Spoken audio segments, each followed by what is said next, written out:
اعوذ باللہ من الشیطان الرجیم بسم اللہ الرحمن الرحیم نحمدہ ونصلی علی رسولہ الکریم والمہدی الموعود العظیم اما بعد السلام علیکم ورحمۃ اللہ وبرکاتہ۔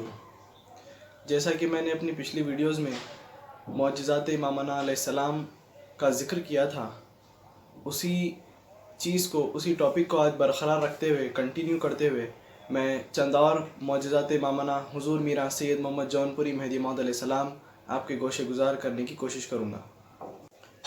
امامنا علیہ السلام کا 21واں معجزہ حضرت بندگی میرا شاہ قاسم مشتی گرو رحمۃ اللہ علیہ تحریر فرماتے ہیں کہ جب امامنا علیہ السلام دولت آباد تشریف لے آئے تو وہاں پر آپ نے اولیاء اللہ کی زیارت فرمائی۔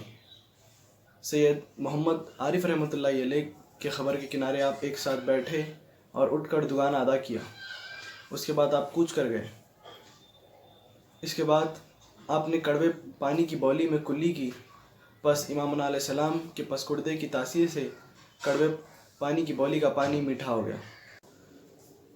امامنا علیہ السلام کا 22واں معجزہ کچھ اس طرح سے ہے کہ اسی مقام مسکورہ میں یعنی سید محمد عارف رحمۃ اللہ علیہ کے روضے میں حضرت امامنا نے انار کی لکڑی سے مسواک کر کے زمین میں نصب کر دیا۔ اسی وقت وہ لکڑی جھاڑ ہو گئی۔ یہ بات مہدی موعود علیہ السلام کی خصوصیات سے ہے، کیونکہ حدیث میں وارد ہے، چنانچہ نقل ہے کہ ایک روز اصحاب کرام بندگی میاں شاہ نظام سے سوال کیا کہ میران جی، علماء کہتے ہیں مہدی کی علامت وہ ہے کہ خشک درخت سبز ہو جائیں گے۔ امام اس وقت دست مبارک میں مسواک رکھتے تھے، زمین میں نصب کر دیے۔ اسی وقت وہ مسواک سرسبز اور پھلدار درخت ہو گئی۔ پھر اس ہمسر لولاک نے زمین سے مسواک نکال کر فرمایا، اے میاں نظام، یہ کام بازی گردوں کا ہے۔ حدیث کی مراد وہ ہے کہ مہدی موعود علیہ السلام کے زمانے میں مردہ دل بھی زندہ ہو جائیں گے۔ 23واں معجزہ کچھ اس طرح سے ہے کہ جب امامنا علیہ السلام رفع حاجت سے فارغ ہو جاتے تو جہاں پر آپ نے رفع حاجت پوری کی وہاں پر کوئی چیز موجود نہیں رہتی۔ امتحان کے طور پر کچھ لوگوں نے دیکھنے کی بھی کوشش کی مگر کوئی چیز نہ ملی۔ 24واں معجزہ کچھ اس طرح سے ہے کہ امامنا علیہ السلام کی ذات پیغمبر صفات کے لیے سایہ نہ تھا، اسی طرح جس طرح حضرت محمد مصطفیٰ صلی اللہ علیہ وسلم کا سایہ نہ تھا۔ آپ کی اسی معجزے کو عیاں دیکھ کر بہت سے لوگوں نے ایمان لایا اور تصدیق کی۔ 25واں معجزہ یہ ہے کہ امامنا علیہ السلام کی ذات مبارک پر کبھی مکھی نہیں بیٹھتی تھی۔ امامنا علیہ السلام کا 26واں معجزہ کچھ اس طرح سے ہے کہ امامنا کی طرف سے کبھی بھی بدبو کا گزر نہیں ہوا۔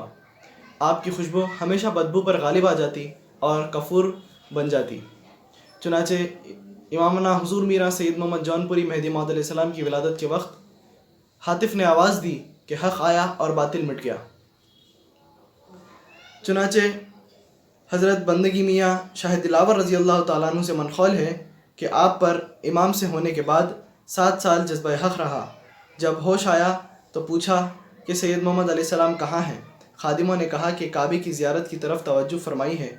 آپ رضی اللہ تعالیٰ عنہ بھی اسی وقت اٹھ کر امام علیہ السلام کی ملاقات کی آرزو میں روانہ ہو گئے اور فرماتے تھے کہ امامنا علیہ السلام کی ذات مبارکہ کی خوشبو ہی میری رہبری تھی اور مجھ کو کشاں کشاں امام کی خدمت میں لائی۔ سبحان اللہ۔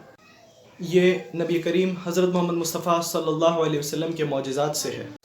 27واں معجزہ کچھ اس طرح سے ہے کہ امامنا جس سلطنت میں جاتے، امام کی دعوت سننے کے لیے کثیر مجموعہ ہوتا اور اکثر لوگ آپ کے فیض کی اثر اور پسکردے کی وجہ سے بے ہوش ہو جاتے تھے۔